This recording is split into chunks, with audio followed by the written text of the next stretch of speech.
Gente, diga que não é para começar bem o final de semana, sorrindo, se isso não traz uma esperança no nosso coração. Então compartilha aí, dá o seu like para que mais gente sinta o mesmo sentimento. Isso aqui é uma notícia bombástica. Olha aí. Os Estados Unidos anunciaram agora à noite que revogaram vistos de funcionários do governo brasileiro. A decisão está relacionada ao programa Mais Médicos e ao que os americanos chamaram de cumplicidade com a exportação do trabalho forçado de cubanos. A gente vai ao vivo até Washington conversar com a nossa correspondente Mariana Jangiacomo. Exatamente quem são os atingidos por essa medida de hoje do Departamento de Estado. Mariana, boa noite. Oi, Márcio, boa noite a todos. Márcio, o Departamento de Estado norte-americano divulgou os nomes de 2 atingidos, Mozart Júlio Tabosa Salles e Alberto Kleiman, dizendo que ambos trabalharam no Ministério da Saúde brasileiro durante o programa Mais Médicos e desempenharam um papel ao implementar o programa. O Departamento de Estado também diz, logo depois de divulgar esses 2 nomes, que a ação do governo americano manda uma mensagem clara de que os Estados Unidos irá responsabilizar aqueles que forem cúmplices no esquema de exportação de trabalho forçado do regime cubano. O secretário de Estado norte-americano, Marco Rubio, fez esse anúncio por meio das redes sociais. Agora, no final da tarde, ele retomou uma postagem de fevereiro deste ano, quando dizia que o governo americano tinha implementado um programa de restrição de vistos para aqueles que o governo vê como, de fato, cúmplices desse esquema, do que o governo americano chama de exportação do trabalho forçado, do esquema de trabalho forçado do regime cubano. Então, Marco Rubio resgatou essa mensagem do começo do ano e escreveu hoje que o Departamento de Estado também está adotando passos para revogar vistos e impor restrições de vistos em várias autoridades do governo brasileiro e em ex-funcionários da OPAS, a Organização Pan-Americana de Saúde, que foram cúmplices do regime cubano. O secretário de Estado norte-americano, Marco Rubio, também disse que o Mais Médicos foi um golpe diplomático, na verdade um golpe diplomático de missões médicas estrangeiras. O Departamento de Estado também emitiu um comunicado no site com mais detalhes,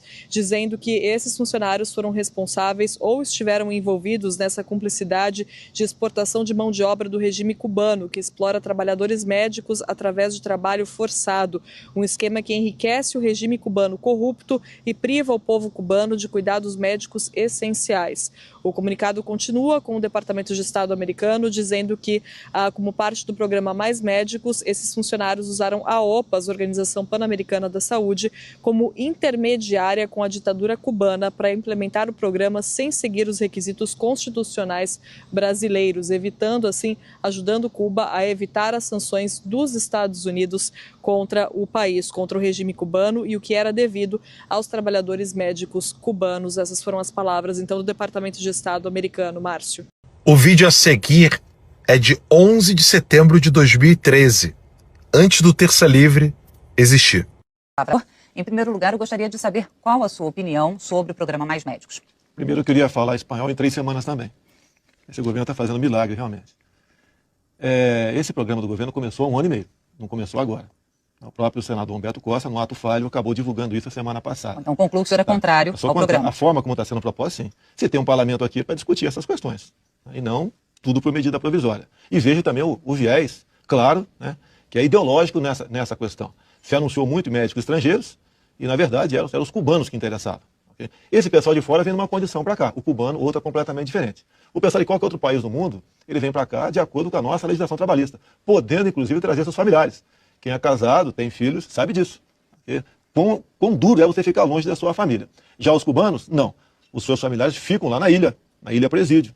E serve como refém enquanto os seus familiares trabalham aqui, homens e mulheres. Então o senhor questiona o fato de haver 2 formas de contratação de médicos estrangeiros no programa. O grande doente dessa história não é o povo brasileiro, é a ilha de Fidel Castro, ou Raul Castro, é a mesma coisa. Então o recurso, basicamente, vai ser, a partir do ano que vem, 1 bilhão por ano canalizado diretamente para Cuba. E uma pequena parte desse dinheiro é que virá para esses médicos aqui. Inclusive a própria secretária ou ministra da Saúde lá a Ilha dos Castros, falou que eles continuam empregados e ganham seus salários, só que ela não diz quanto é o salário deles lá. Então, a informação que eu tenho agora é de que vão vir mais coisas do governo americano contra o governo brasileiro. Você tem identificação se havia Departamento de Estado, Casa Branca? Não sei, não tem detalhes. Certamente é coordenado pelo Departamento de Estado. Agora, se a ordem virá por meio da área do comércio, da área do Tesouro, que seria a Lei Magnitsky, ou, no caso do Departamento de Estado, diretamente a questão dos vistos, eu ainda não sei, espero descobrir o mais rápido possível. De acordo com informações da coluna Paulo Capelli, o presidente da Câmara dos Deputados, Hugo Mota, será o foco principal de uma reunião do governo Trump nesta quinta-feira, dia 14 de agosto, que discutirá possíveis sanções a mais autoridades brasileiras.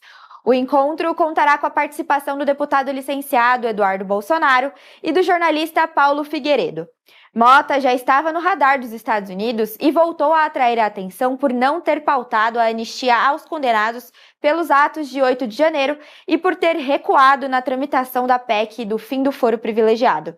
Essa proposta passou a ser acompanhada de perto pelo governo norte-americano, que a considera um passo inicial para abrir espaço a outras iniciativas, como a própria anistia e até o pedido de impeachment contra o ministro Alexandre de Moraes. Na terça-feira, Mota apresentou as prioridades da Câmara para o segundo semestre, privilegiando matérias de interesse do governo Lula e deixou de fora a anistia e o fim do foro. Amanhã, ele se reunirá com líderes partidários para discutir a agenda da casa, enquanto a Casa Branca deve monitorar atentamente os seus movimentos.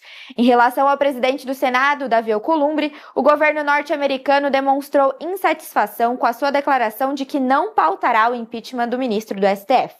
No entanto, por hora, ele não está no radar para sofrer sanções. Um grupo de 16 parlamentares europeus enviou nesta quarta-feira uma carta à alta representante da União Europeia para Relações Exteriores, Kaja Kallas, pedindo sanções contra o ministro Alexandre de Moraes.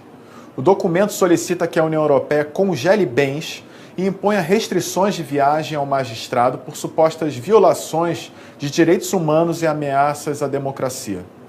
Segundo os eurodeputados, Moraes estaria conduzindo uma campanha de censura e perseguição política no Brasil.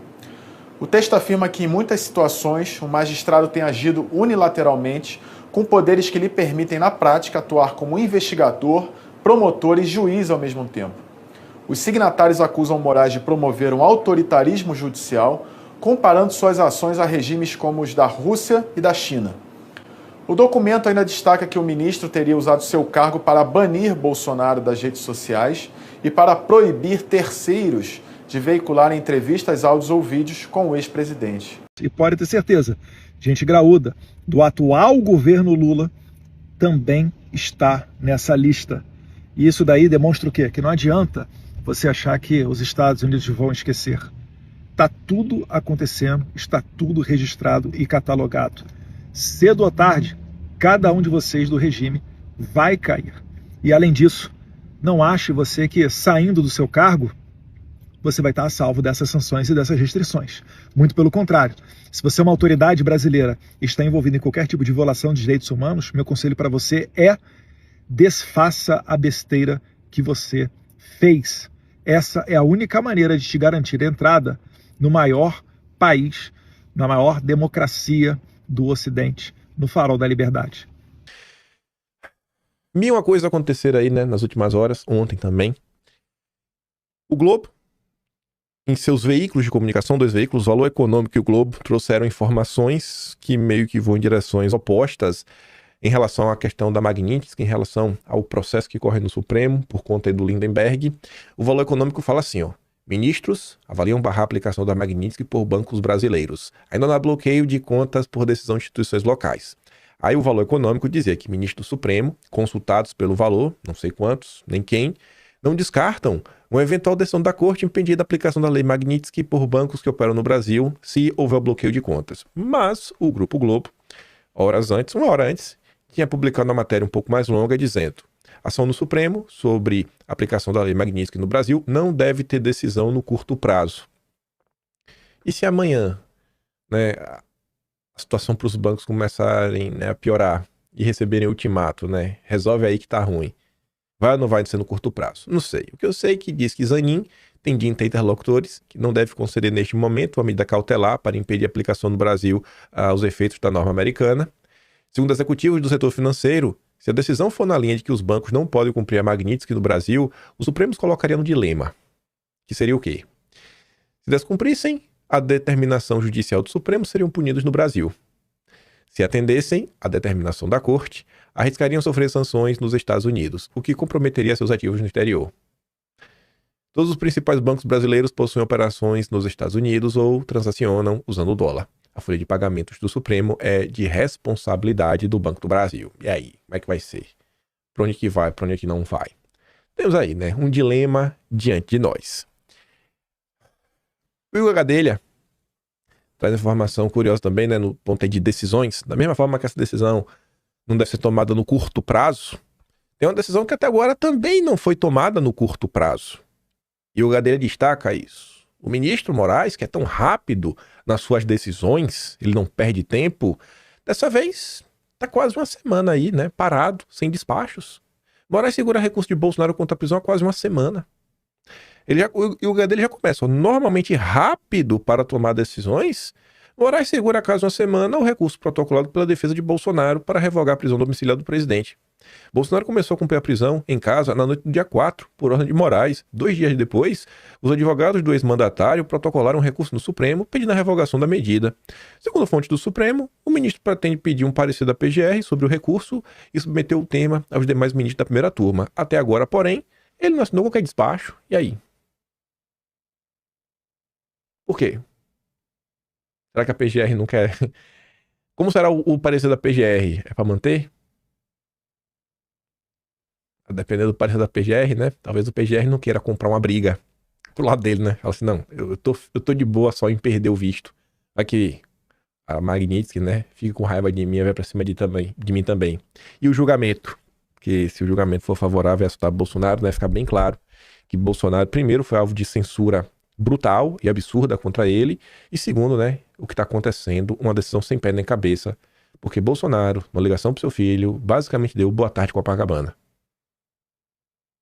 Tamo junto aí, um abraço a todos, sigamos na luta pela liberdade. Assim, uma frase bem geral, sem nenhum foco nem nada, fui preso por causa disso. E aí? Curioso, né? Não vai colocar pra votar, vai esperar o quê? Vai esperar acabar o julgamento de Bolsonaro pra decidir isso daqui? Aí não vai ter nem mais valor, né?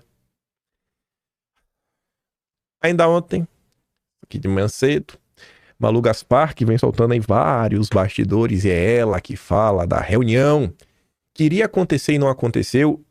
E agora que se sabe dessa reunião, já até digo pra vocês, ó, ia ocorrer uma reunião entre Bolsonaro e o ministro. E obviamente, gente, pelo amor de Deus, né? Pra falar do quê? Pra falar do momento atual que o Brasil vive, é óbvio. Então, sabendo, eu já adianto pra vocês que essa decisão não ocorreu por causa da prisão de Bolsonaro. Vamos ler a notícia sabendo já isso de antemão. A gente vai falar disso lá na frente. Quem traz essa notícia, inclusive, é a própria Malu Gaspar. Ministros do Supremo pediram a Moraes para maneirar decisões. Pelo menos 2 ministros pediram a Moraes na semana passada que adotasse mais cautela em suas decisões no processo da trama golpista, em reação à crise deflagrada por sua decisão de colocar Bolsonaro em prisão domiciliar. De acordo com interlocutores dos 3, Gilmar Mendes e Barroso tiveram conversas reservadas com Moraes.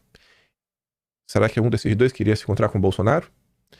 Em que deixaram claro o incômodo com a forma como a decisão foi tomada, de ofício, sem consultar nem a PGR e nem os outros integrantes da corte. O que mostra que o cara, assim, eu vou fazer. Acabou. Quem manda sou eu.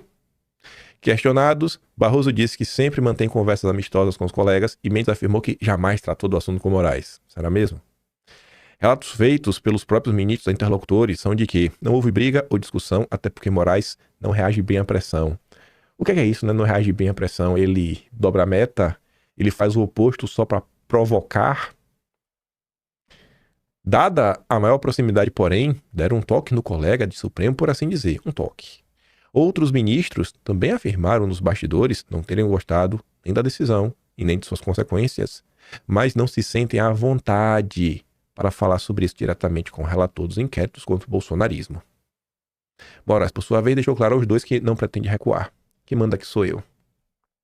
E diante desse quadro aí, né, de ver quem que realmente manda, criaram uma situação que saiu de controle totalmente.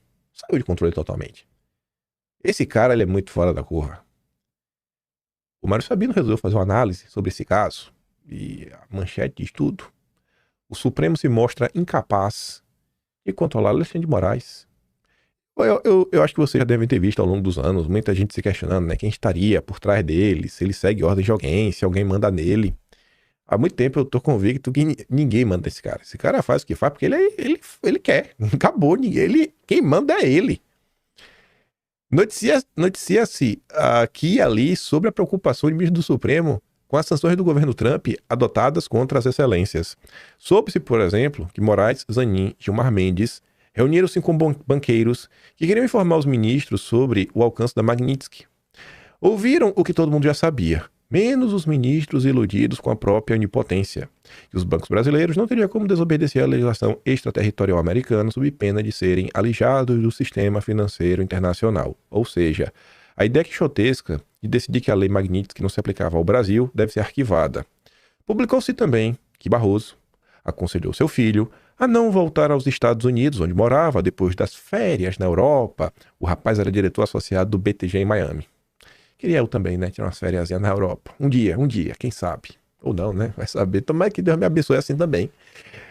Os ministros mais poderosos passaram ainda recados via imprensa a Alexandre de Moraes. Na semana passada, estampou-se em letras garrafais que a prisão de Bolsonaro irrita ministros do Supremo, isola Moraes e pode ser reconsiderada.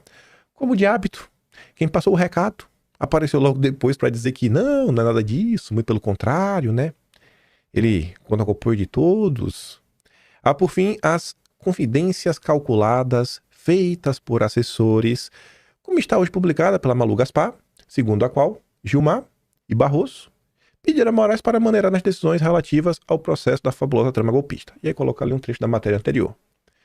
Alexandre de Moraes, contudo, deixou claro: não vou recuar, eu não pretendo. Conclui-se dos retalhos jornalísticos que os ministros do Supremo, inclusive os que se mantêm silenciosos, acham que o colega está indo longe demais e que não subestimam o preço que lhes foi apresentado pelo governo Trump. Depreende-se que eles têm medo de confrontar o careca, seja porque não querem transmitir a impressão de que o tribunal cedeu às pressões do amigo americano, seja porque o temem pessoalmente por sua personalidade incontrastável. Infere-se, portanto, que o Supremo se mostra incapaz de controlar Moraes depois de lhe terem dado tanto poder. Estamos diante de um impasse. Eu teria que dar play para vocês verem a imagem. O vídeo é o ministro Mendes. O vídeo eu vou dar play aqui no áudio. E aí eu falo para vocês que enquanto ele vem comentando sobre esses assuntos, muita gente estava falando da linguagem corporal. Ele não se mostra muito feliz, sabe? Ele tá meio triste, assim, meio abatido, né? Olhando para essa situação toda, sabe? Você vê que ele não tá... A expressão corporal dele não tá na mesma sintonia do que ele tá falando. Que ele apoia o ministro, que tá tudo ótimo. A fala dele é essa daqui, ó. E aproveitando, vocês, né, procede que vocês tenham se reunido ou tem gerado incômodo as decisões do ministro Moraes, tem pedido para ele, de fato, maneirar as decisões em relação à trama golpista, envolvendo o ex-presidente Bolsonaro? É verdade que nós temos nos reunido para conversar sobre os efeitos dessas sessões e temos tido conversas a propósito disso, como é natural. Nenhum incômodo quanto a decisões do ministro Alexandre de Moraes, que, como eu já disse em outro momento, cumpriu e cumpre um papel importantíssimo na defesa da democracia brasileira. E nós o apoiamos de maneira inequívoca. Então, isso tem que ficar bastante claro. Nós estamos tomando decisões, e não são só decisões, ele é apenas o relator. Nós estamos tomando decisões colegiadas, seja no Pleno, seja na turma, em nome do Supremo Tribunal Federal. E vocês se reuniram também com o banqueiro? Já se sabe... Esse vídeo, ele tá acelerado. Mesmo acelerado, você vê que a cada meia palavra ele faz uma pausa. Nós estamos tomando decisões. Parece que ele não tá muito feliz não, né? Parece que ele tá meio triste. Ele tá meio triste, né? Coitado do ministro Gilmar. Ai, algo errado não está certo. Aí, véi. Mais uma matéria que saiu ontem. Isso que postou aqui, ó, 2h38. Isso aqui, creio eu que essa matéria da Bela Megali foi publicada após esse vídeo do Metrópolis ir ao ar. Aí tá ali. A irritação de ministro do Supremo após o almoço com banqueiros para debater crise com Trump. Um fator em especial tem incomodado alguns ministros do Supremo após almoço realizado com banqueiros na semana passada. É o quê? A avaliação de magistrados é que versões vazadas do encontro têm colocado os membros da corte na posição de acuados, como se eles tivessem pedido uma espécie de socorro ao setor financeiro, após a aplicação da Magnitsky. Integrantes do Supremo relataram à coluna que o convite para participar do encontro com os banqueiros partiu do próprio segmento. Pronto, é isso mesmo. Não, vocês não estão acuados não, vocês são brabos. Ninguém teme nada. Todo mundo é imortal. Todo mundo é onipotente, onipresente. É isso mesmo, relaxa aí, pô. Ninguém acha que vocês aí são seres humanos comuns. Todos nós sabemos que vocês são deuses intocáveis. Aí, hoje, né? Hoje não é dia 13? Hoje é dia 13, hoje, de madrugada. O nosso fritador de hambúrguer é notícia aí no Rio Gadelha. Ministros de Lula admitem ter subestimado ameaças de Trump e do Dudu, o fritador de hambúrguer. Ministros do governo Lula admitem nos bastidores ter subestimado as ameaças de sanções dos Estados Unidos, autoridades brasileiras, feitas por integrantes do governo Trump e pelo Eduardo Bolsonaro.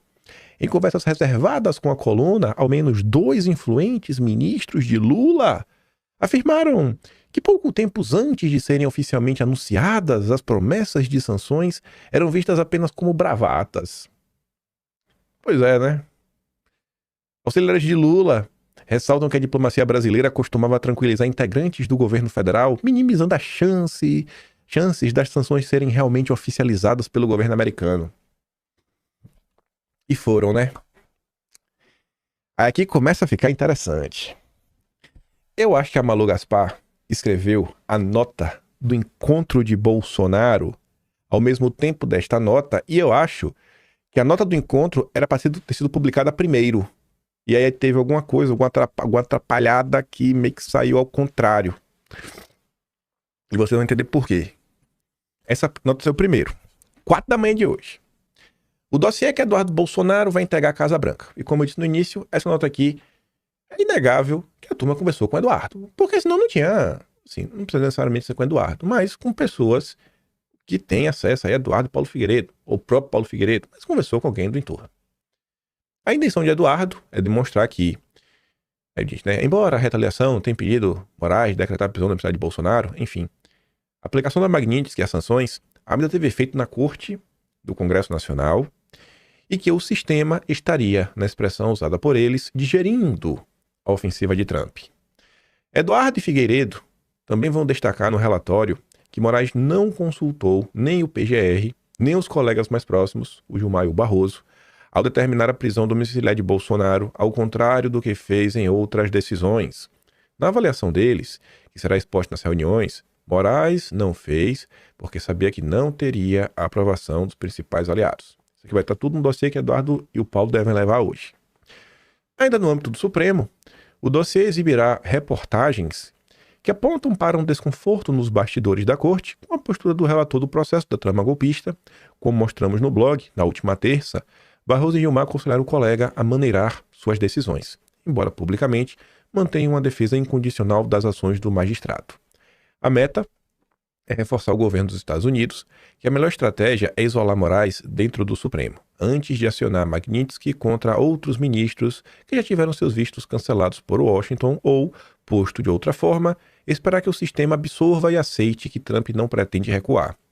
Na leitura de Eduardo e Paulo, a tendência é que Moraes vai ficando isolado no Supremo diante das sinalizações do governo Trump. Aí que a Malu Gaspar vai falar. Barroso, cujo filho trabalhava na filial do BTG em Miami e é dono de um apartamento de luxo na cidade, é hoje o ministro mais preocupado com a possibilidade de novas sanções amparadas pela legislação americana. Gilmar, por sua vez, olha agora, buscou interlocução com aliados de Bolsonaro antes da prisão domiciliar do ex-presidente. Como é que é isso aí? A própria Malu Gaspar vai responder depois. E se reuniu com banqueiros ao lado do ministro Zanin para sondar o alcance da Magnitsky sobre as finanças dos sancionados. O relatório bolsonarista, que será entregue à Casa Branca, também busca convencer o governo americano de que as chances de aprovação da anistia no Congresso aumentaram desde as sanções. Também serão anexadas ao dossiê pesquisas conduzidas pelo IBESP. A gente falou até desse instituto, o Paulo Figueiredo fez uma postagem.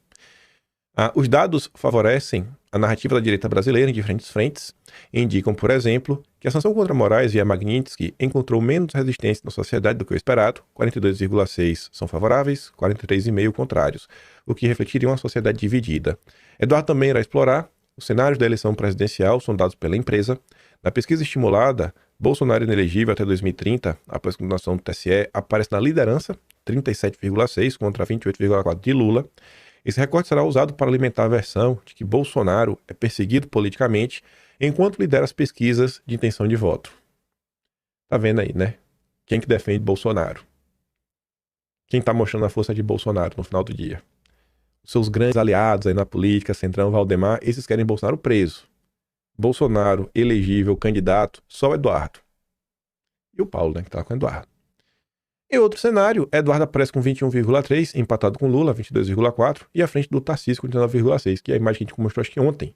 Conforme publicamos no blog, Tarcísio é alvo de uma fritura no governo Trump, estimulada por o filho de Bolsonaro, né, o Eduardo. Aí que vem a nota. Publicada, eu acho que a Malu Gaspar deve ter acordado e publicado, porque veja que é horário quebrado, 5:02. Parece que ela postou mesmo, ela estava acordada aí, quem sabe fazendo os últimos ajustes para publicar. O encontro de Bolsonaro e Gilmar Mendes para discutir a ofensiva de Trump. Em meio à tensão entre o Supremo e o bolsonarismo, Gilmar chegou a negociar um encontro com Bolsonaro para discutir a ofensiva de Trump. A reunião, porém, acabou não acontecendo porque Bolsonaro foi preso antes. 4 aliados de Bolsonaro confirmaram à equipe da coluna que no dia que ele foi preso, ele disse que se reuniria com Gilmar. O ministro, porém, disse a interlocutores que foi sondado por emissários, mas que seria impossível se reunir com Bolsonaro naquela circunstância. Ele não negou que ia ter... Mas só fui sondado. Só fui sondado, né? Tá bom. De acordo com interlocutores de Gilmar, a proposta do encontro veio do governador de Mato Grosso, Mauro Mendes, que é próximo dos dois. O ministro, porém, teria dito que antes Eduardo Bolsonaro precisaria parar de atacar o Supremo e fazer uma espécie de pacto de silêncio. Àquela altura, o governo americano já havia suspendido os vistos, já tinha incluído Moraes na Magnitsky e já estava no ar ameaça a outros ministros, o que provoca tensão nos bastidores do Supremo. No entanto, como se viu, a conversa com Bolsonaro não aconteceu. E os canais de diálogo se mantêm desde então restritos a aliados que estão legalmente impedidos de se comunicar com Bolsonaro. Bolsonaro também está proibido de usar telefones celulares próprios ou terceiros. Aí, a gente tem que lembrar. Nossa, o nariz está começando a ficar entupido. Deixa eu ver aqui qual foi o dia. Deixa eu ver aqui. Era para eu ter até aberto já. Só para mostrar para vocês assim na imagem. Não foi aqui. Deixa eu ver se foi esse. Também não foi aqui. Ver se foi esse vídeo aqui. Também não foi esse.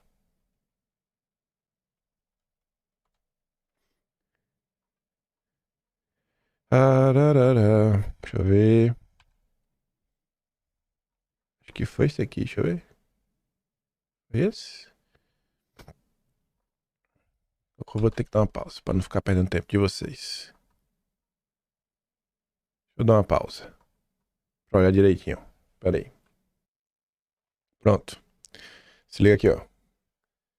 Esse vídeo, como ele surgiu dia 7, a gente comentou no episódio 2115. Hoje é o 2118. Então, 3 dias atrás. Dia 7.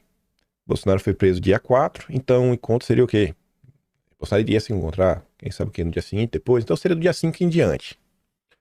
E Eduardo Bolsonaro, publicista aqui, veja que ela tá Malu Gaspar diz, né, que os contatos, enfim, vai sendo pessoas aí meio que vem transitando nos bastidores da vida. Olha como faz sentido o que Eduardo disse naquele momento, né, agora tendo essa informação na mesa. Pessoas, falar uma coisa com vocês aqui. Eu tenho 3 mandatos de deputado federal, desde criança de luta, na minha casa, né? Devido ao meu pai, à minha mãe, aos meus irmãos, eu assunto de política. Entenda uma coisa, não se impressione, não se guiem por aquilo que é dito na frente das câmeras. Eles podem muitas vezes, né, os falarem uma coisa e por trás está sendo estudado outra totalmente diferente. Vou dar um exemplo para vocês, o Lula está falando de soberania, ninguém vai se meter no Brasil, o Brasil é país soberano, e está mandando o Alckmin ir conversar nos Estados Unidos para colocar na mesa a regulamentação das Big Techs como uma maneira de reduzir a tarifa. Isso é para dar um exemplo, eu não estou nem falando disso especificamente, né? Não é o Alckmin daquilo que eu quero que vocês entendam, mas apenas um exemplo disso. Então, calma, tranquilidade. Importante não é o que esses atores todos, eles nem são políticos. O importante é o que esses atores, que às vezes nem são políticos, falam. Mas sempre para construir o bastidor que vai guiar. O importante não é o que esses atores, que muitas vezes nem são políticos, falam, mas o que tá rolando nos bastidores. Assim, né? Lembra que só foi revelado para o público, o próprio Paulo Figueiredo acho que falou isso, depois saiu na conta do Metrópolis, que meio que tava aí para ver se tinha ou não tinha, né, um encontro aí com o ministro Barroso, lá nos Estados Unidos, mas no final não teve, né, não conseguiram se encontrar. Mas você vê que as mensagens vão chegando de um lado pro outro, então tem o que a gente vê que sai na imprensa, e tem o que tá acontecendo que a gente não sabe. Ai... Mas enfim, né? Eu acho que o Brasil segue bem animado. Bem animado. Eu acho que faz sentido quando fala não sei, não. O pessoal tá dizendo que agora o pessoal do Brasil tá começando a digerir a confusão, né? Começando a ver que não é brincadeira. Aí você vai pegando as notas, você vê que a ficha cair, né? O caiu a ficha, vem sendo aos pouquinhos. A própria questão do tarifaço. Esse aqui é o seu ditado, não vou perder tempo de vocês, não, ó. Você pega o mês de julho, por exemplo, que já fechou. Cadê tarifaço? O tarifaço. Esse aqui, ó. Cadê? Pronto, ó. Pra vocês terem ideia. Aqui já ficou o Atlas, né? O último tema desse capítulo, o tarifaço, caiu a ficha. É quando você vai pegando, né? Ó, o governo disse que vai aumentar sanções. Aí o pessoal faz piada. Empresários vêm em retrocesso após reunião com o governo. A pessoa começa a cair na real, né? Especialistas temem se o Brasil escalar a atenção. Contagem regressiva para o tarifaço que ninguém sabe se vai sair do papel. Aí tava assim, né? E aí, vai ou não vai? Aí não, confirmou, viu? 1º de agosto ele vai entrar em campo, viu? O governo já está tratando como realidade, não espera recuo. Mas foi um processo que foi sendo construído. A ficha foi caindo. Aí você vê, pega nada, tô nem aí. Nem quero mesmo, pô, Washington. Tem um Paris, tem um Lisboa. E o pessoal começa a ver que não é assim. Aí tem um encontro. A gente começa a saber desse encontro, não porque os ministros estavam presentes. A gente começa a saber do encontro porque o Igor Gadelha nos conta que o Dedé se encontrou com o Marcola, que é o chefe de gabinete do Lula, né? O Marcos, sei lá, o apelido dele é Marcola. Não sei porquê. O nome é até estranho. Mas enfim, se encontrou. Aí depois o Jonathan fala, não, esse encontro fala dos banqueiros. O Dedé tava lá. Dedé e quem mais? Não sei. Aí depois sai outro, fala, olha, no Dedé tava Itaú, tava Santander, tava Rodrigo Marraia, tava Isaac Senda Febraban. Vai crescendo, né? Então, a galera vende uma normalidade. Aí sim, aí quem tá comentando ontem, foi de ontem, nem lembro mais. Às vezes minha memória recente é ruim. Mas a gente só sabe deste encontro e com os detalhes depois. E depois do que? Por exemplo, da capa da Folha de São Paulo, que diz que o Moraes está isolado. Aí você vai vendo, né? Opa, peraí. No dia seguinte a esse encontro com os banqueiros, que segundo a imprensa foi uma reunião tensa, o Lauro Jardim no domingo falou que os ministros estavam apavorados com a possibilidade de novas sanções. Então, você sai de uma reunião puto da vida, no dia seguinte, tá na Folha de São Paulo batendo no careca. Então, aquela coisa, né? É olhar para o que está acontecendo, tentar entender e, às vezes, revisitar as notícias com novas informações. Aí você vê, né? Uma coisa é o discurso público. Outra coisa é o que realmente está acontecendo. Malu Gaspar também nos conta sobre o ministro mais preocupado com as sanções do Trump. A Veja já tinha falado dele, ministro Luiz Roberto Barroso. A sequência de encontros de bastidores de ministros com atores políticos e banqueiros em Brasília na semana passada não deixou dúvida sobre o tamanho da preocupação dos magistrados com as sanções de Trump, em especial da Magnitsky. Alguns, porém, estão mais preocupados do que outros. E segundo a percepção de 3 interlocutores que participaram de diferentes reuniões com integrantes do Supremo na semana passada, o mais tenso de todos eles é o ministro Barroso. Barroso, que ainda não é alvo das sanções, gostei de ser ainda, né? Ainda não é. É quem mais tem a perder caso seja atingido. Seu filho, Bernardinho, tem um apartamento em área nobre de Miami, frente para o mar, 4 milhões de dólares. Fala dele. O imóvel está em nome de um offshore registrado em nome dele, que até a crise começar trabalhava para o BTG Pactual nos Estados Unidos. Com o anúncio do cancelamento dos vistos, Bernardinho, que estava de férias na Europa, decidiu não tentar voltar aos Estados Unidos, temendo ser barrado na entrada. Ele está trabalhando remotamente do Brasil e não tem data para voltar. Barroso, pai, também vai pelo menos 2 vezes por ano dar aulas na Kennedy School of Government, na Universidade de Harvard, onde é Senior Fellow, além de fazer palestras e participar de eventos em outras instituições. Antes do Departamento de Estado americano cancelar os vistos de 8 ministros, ele já tinha aceitado convites para falar nas universidades de Yale, de Stanford e também na de Nova York. E não vai para nenhuma delas, né? Ai. Aí o Metropolitano estava debatendo. Eu tô igual o Mário Sabino nesse ponto, viu? Não vou mentir, não. No país a ponto de desse movimento do filho do presidente supremo, né? Na verdade, o Lula falou que o filho do Bolsonaro fugiu, o filho do Barroso também, né? Fugiu também. Bom, na minha opinião, a informação relevante é que o ministro do ministro Barroso, né, o filho do presidente do STF, é diretor do BTG. Com menos de 30 anos, inclusive. Com menos de 30 anos, né? E o banco do André Esteves, que, enfim. Agora, Andresa, eu gostei desse final, né? O BTG é o banco do André Esteves, que enfim, né? Que enfim. Eu não entendi esse que enfim, né? Ah, meu Deus. É sério, velho. A notícia aqui saiu ontem. Fala dele, velho. BTG, receita total é de 8,3 bilhões no segundo semestre. Alta trimestral de 21%, anual de 40%. É a lenda, é a lenda. Eu quero só ver se um dia o Dedé não vai vir me visitar aqui. Eu não acredito que eu não vou ter o prazer em vida de apertar a mão desse homem. Eu sou fã do Dedé, velho. Num país onde só os bancos crescem trimestralmente, após trimestre, né? É difícil imaginar que o setor financeiro vá se indispor com acordos internacionais ou com a aplicação da Magnitsky. E aí, Dedé? Vai brigar, Dedé? Não, Dedé não vai. Dedé é um homem de... Sabe? É um homem de pacificação, de acordos. É um homem que não gosta de confusão. Cadê, Dedé? Abre um banco aqui, vai.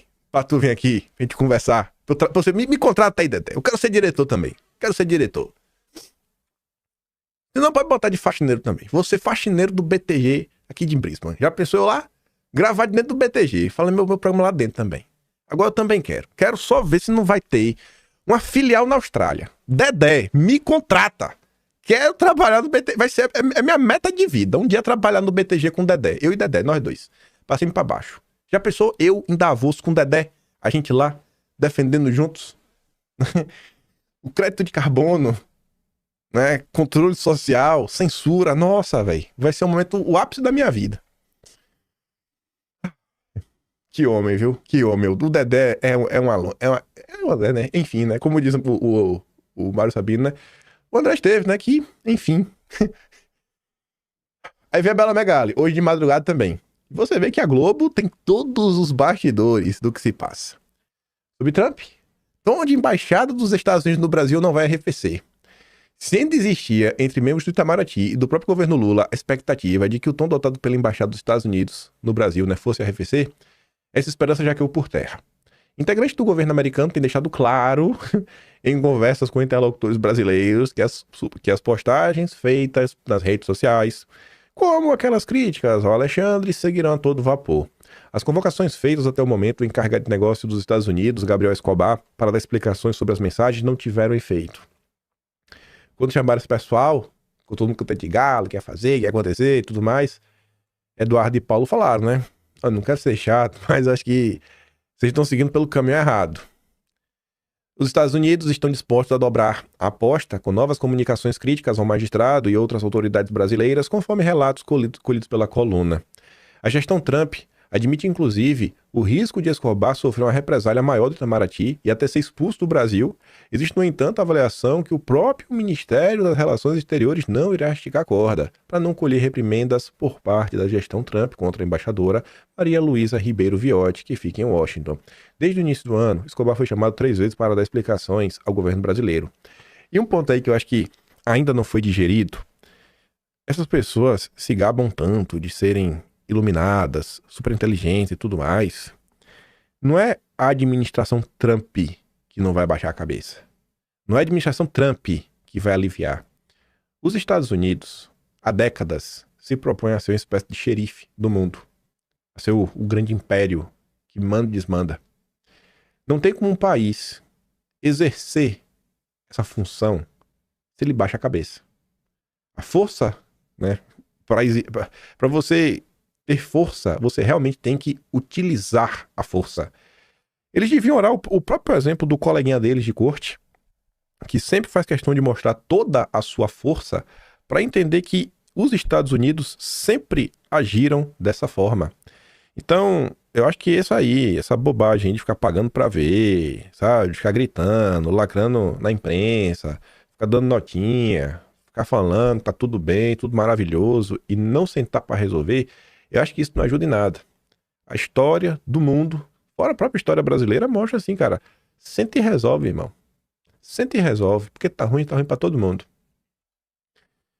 Aí pra quem tava na dúvida ainda, será que o tom contra o Brasil vai arrefecer? Aqui foi de ontem, matéria internacional, a matéria original é em inglês, o Eduardo botou aqui já a tradução. Bloomberg, relatório de direitos, né, direitos humanos do Departamento de Estado, critica Brasil e África do Sul. O Brasil cada vez mais sendo reconhecido internacionalmente como violador de direitos humanos. O Poder 360 fez uma matéria sobre isso, alguns trechos do relatório, né, no que fala de Brasil. Brasil suprimiu fala de bolsonaristas de forma desproporcional. O relatório 2024 Country Reports on Human Rights Practices Brasil, feito pelo governo dos Estados Unidos e divulgado nesta terça-feira, aponta que o Moraes desempenhou um papel central na repressão a vozes consideradas contrárias ao governo atual. Moraes suprimiu desproporcionalmente o discurso de apoiadores de Bolsonaro, em vez de adotar medidas mais restritas para penalizar conteúdos que incitassem ações ilegais, iminentes ou assédio. O órgão regulador de telecomunicações, né, Anatel, determinou que os provedores de internet bloqueassem o acesso ao Twitter por ordem do Supremo em agosto. Está no relatório. Segundo o documento, o Brasil registrou um retrocesso na proteção dos direitos humanos em 2024, marcado por ações judiciais que restringiram a liberdade de expressão e o acesso à informação, sobretudo na internet. O Supremo foi analisado como protagonista de medidas consideradas controversas pelos norte-americanos. Entre elas está o bloqueio do acesso de milhões de usuários a informações em uma grande plataforma de rede social em resposta a um caso de assédio. Para o relatório, essas decisões afetaram principalmente apoiadores de Bolsonaro, jornalistas e políticos, frequentemente por vias secretas, que careciam de garantias de devido processo legal. O governo também reprimiu discursos politicamente desfavorecidos com base na alegação de que se tratavam de discurso de ódio, um termo vago e desvinculado do direito internacional dos direitos humanos. Além disso, o 2024 Country Reports on Human Rights Practices Brasil destaca a proibição temporária do uso de VPNs autorizada pelo Supremo. Isso prejudicou a privacidade dos usuários e dificultou a proteção de jornalistas e ativistas que dependem do anonimato para denunciar corrupção e abusos. Aí a Globo News, né, rebateu. O Gerson Camarote, ele falou que esse documento dos Estados Unidos é uma realidade paralela, não condiz com a verdade, ataca o Brasil, exatamente onde o Brasil é forte, em uma democracia consolidada. Aqui não existe censura. A gente está falando de imprensa livre. Não tem censura, não. A Globo é uma miséria, né? Todo brasileiro de bem torce para a Globo ser destruída. Se o Lula fizesse isso, eu passava uma semana falando bem do Lula. Eu prometo isso. Se o Lula hoje decidisse, eu vou fechar a Globo, uma semana eu falava bem do Lula. Falava, merecia. O Lula teria feito assim, é o legado do Lula. Eu ia lembrar do Lula como o cara que fechou a Globo. Todas as maldades que ele fez, eu até fingi que não aconteceu. Era o cara que fechou a Globo. Sobre essa percepção, né, internacional, que a coisa não vai para lugar nenhum, escutem aqui a Mônica Bergamo. Uma coisa que segue preocupando bastante, tanto magistrados do Supremo quanto integrantes do governo, é a dificuldade que o governo e que os empresários brasileiros que têm interesse lá estão tendo de defender suas opiniões nos Estados Unidos, o nosso ponto de vista, de ter influência na opinião pública norte-americana, de publicar artigos, de dar entrevistas, né? Foi feita uma comparação, para mim, inclusive, uma autoridade fez uma comparação do tempo em que o Lula estava preso, né? Você se lembra, né, Megali, que volta e meia saía artigo no New York Times, saía artigo de intelectuais criticando o Supremo, criticando o Sérgio Moro, abaixo-assinados.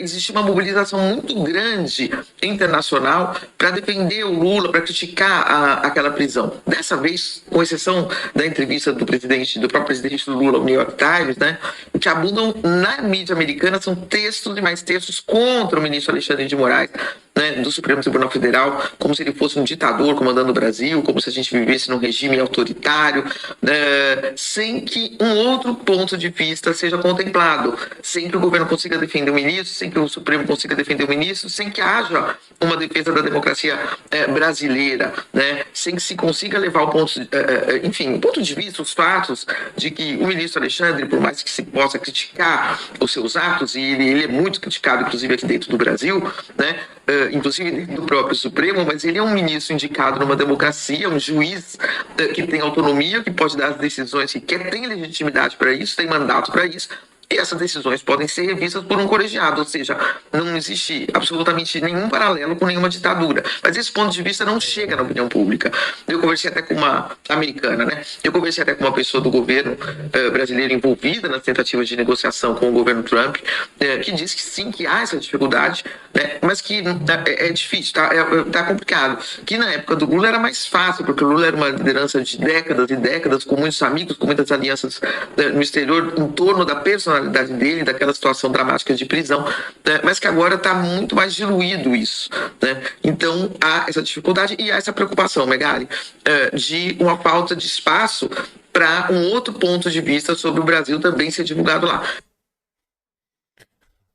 Nem na imprensa a turma tá conseguindo, né?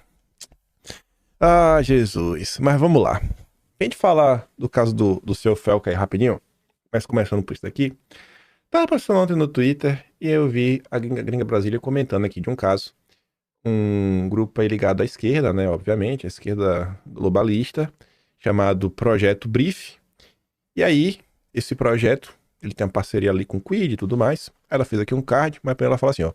ONG financiada por bilionário americano, do Partido Democrata, orienta e promove narrativas positivas nas redes sociais a favor do governo Lula e até do juiz Moraes. Mais um exemplo de como a sociedade civil no Brasil está dominada pelos dólares. Aí tava aqui, né? Enfim, a Luminate é uma ONG do Perramidiar que financia uma galera, agência pública, Nexus, Sleep Giants, tão intervencionista como Soros, é apoiador dos democratas. Enfim, a Luminate apoia o Quid, mais de $1 milhão. Para quê? Olha o objetivo da doação. Ajudar a Quid a consolidar suas operações e mitigar o extremismo antidemocrático dentro e fora do Brasil. Ou seja, atacar o bolsonarismo, né? Aí você vê, Brief e Quid, né? Brief é um projeto, são ONGs de ativismo e marketing cofundados por Ricardo Borges Martins. De onde que esse cara é? Ele tem ligações com a Rede Nossas, que é aquele grupo que, pelo menos, ajudou a criar a página da época do Sleep Giants, contra o Olavo de Carvalho. Tem gente que diz que o próprio Sleep Giants vem do Nossas. O Pacto pela Democracia, que é uma junção de várias ONGs. Enfim, ONGs diversas financiadas pelos democratas. O Projeto Brief, a iniciativa da Quid, que visa compartilhar inteligência e comunicação para aprimorar narrativas. Quid é uma organização sem fins lucrativos que atua como laboratório de comunicação para causas progressistas, criando estratégias de comunicação. Aí você vai olhar um exemplo. Estão pagando pela sua opinião contra o Moraes. Aí eles falam que tem anúncios que estão sendo impulsionados na Meta, no Facebook, para você não gostar dele. Saiba disso, né? Então, assim, é tudo mentira o que está acontecendo. São narrativas da extrema-direita. Então, pegando esse gancho de narrativas, vamos falar de regulamentação das redes, porque o tema voltou a ganhar destaque nos últimos dias. Ontem, o Lula já estava falando que hoje ele vai mandar aí um novo projeto para regulamentar as redes. Segundo o ministro da Casa Civil, Rui Costa, deve estar encaminhando nos próximos dias. Tem gente aí que diz que deve ser protocolado hoje, esse projeto. E por que isso aconteceu, né? Por causa do vídeo do Felca, da adultização. Ok, beleza, massa. A crítica é pertinente. Só que aí você começa a se perguntar, será que o Lula realmente está preocupado em ajudar os menores de idade que vêm sendo adultizados nas redes sociais? O governo Lula, esse daqui, que não criou o cadastro nacional, né, de abusadores e predadores, né, de menores, 7 meses após a lei, tá faltando regulamentar as redes ou tá faltando punição para os criminosos? E essa pergunta, eu acho que ela fica respondida aqui. Porque se o problema fosse regulamentar as redes, como é que a justiça ia tomar essa decisão? Amparada no quê? Então parece que já existe legislação suficiente para tomar decisão quando quer. Justiça determina a suspensão de redes de Ítalo Santos, exposto por Felca. Pois é, né?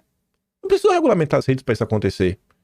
Mais uma vez, a turma da esquerda se utiliza de um episódio, instrumentaliza um episódio para censurar pessoas.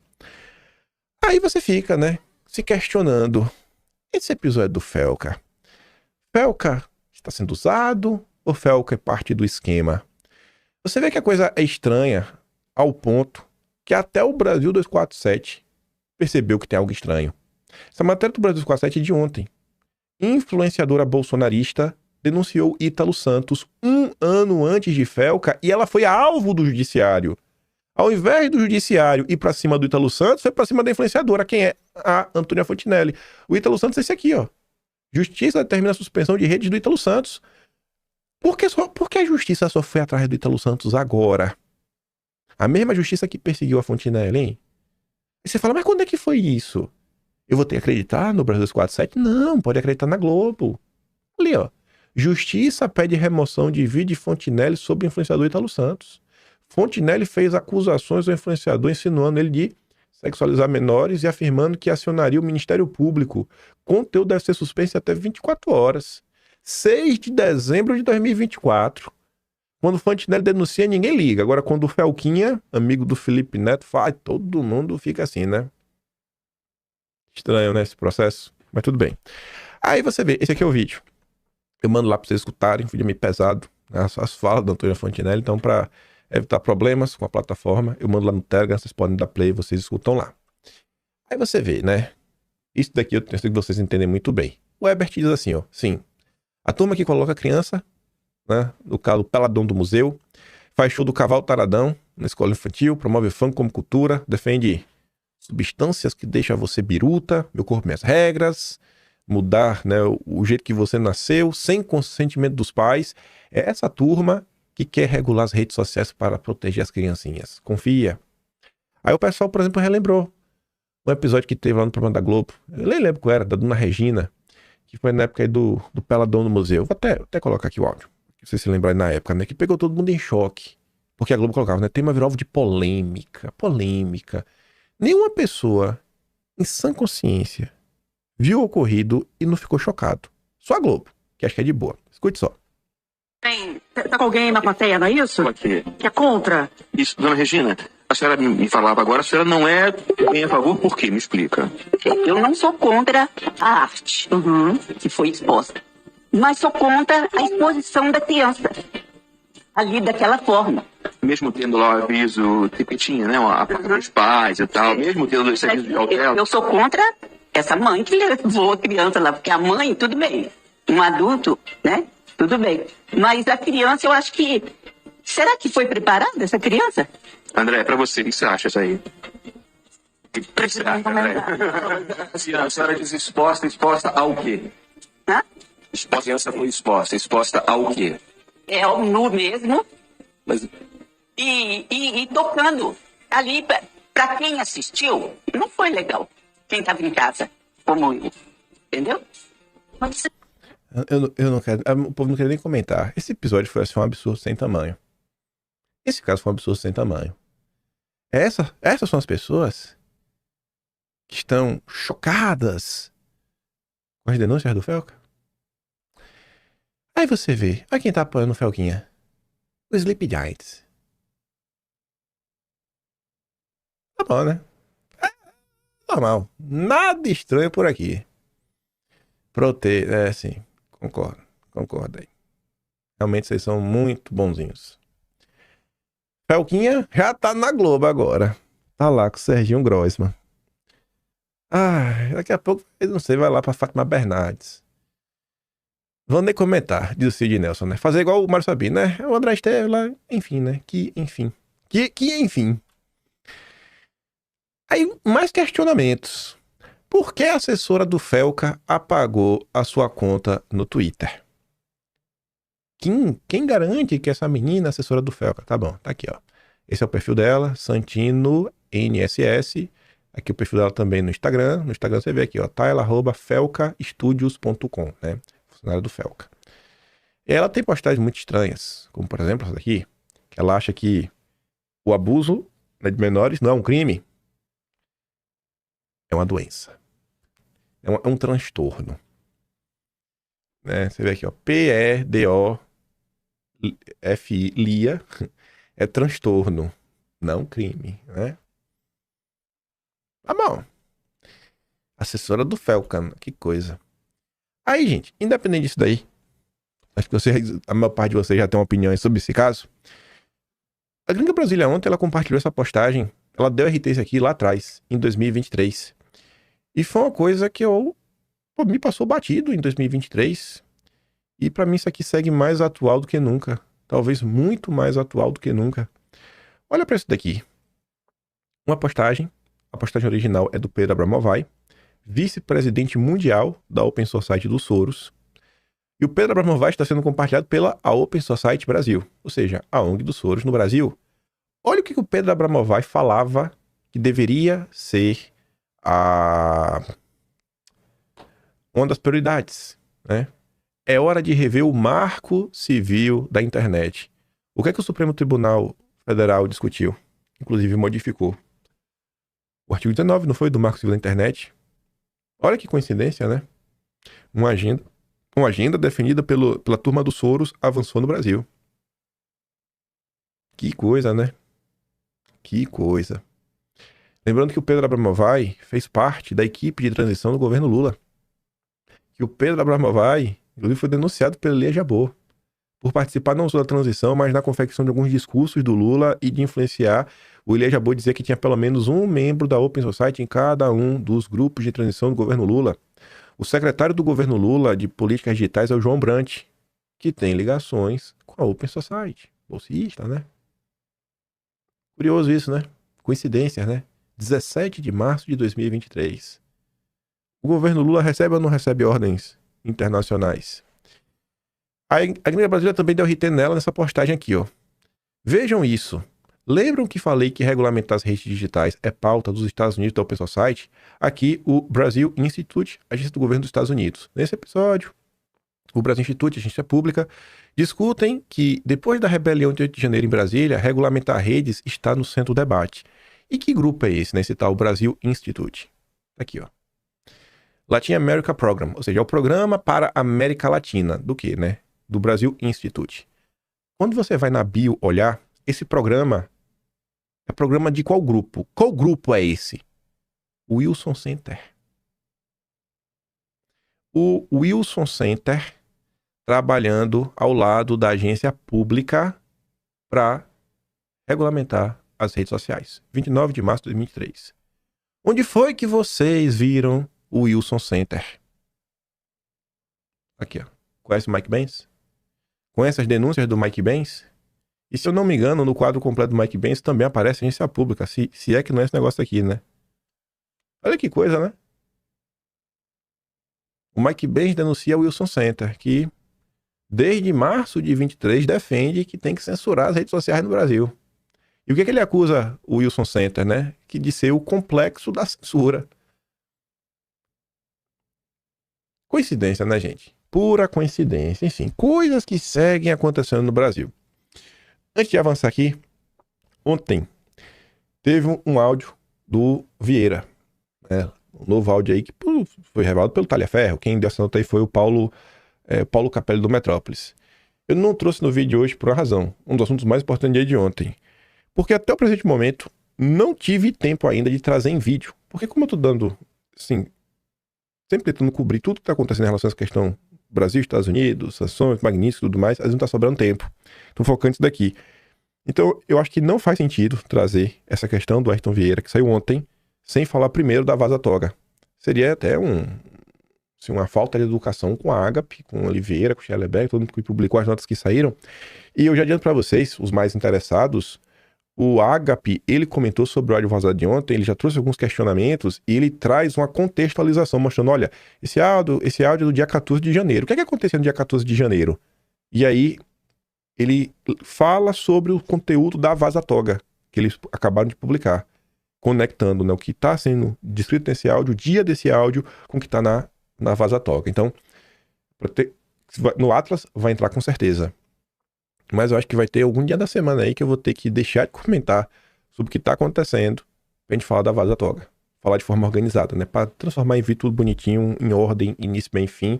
Sei que o Agape ali, vocês já podem ter visto, vocês devem ter visto muita coisa assim passado, mas a gente pode colocar assim de forma um pouco mais organizada, sabe? Mais estruturada. Com início, meio e fim, sem ser só os principais. Mas tentar realmente cobrir tudo que os meninos colocaram, repercussão de rede social, extras, que o pessoal foi cavando.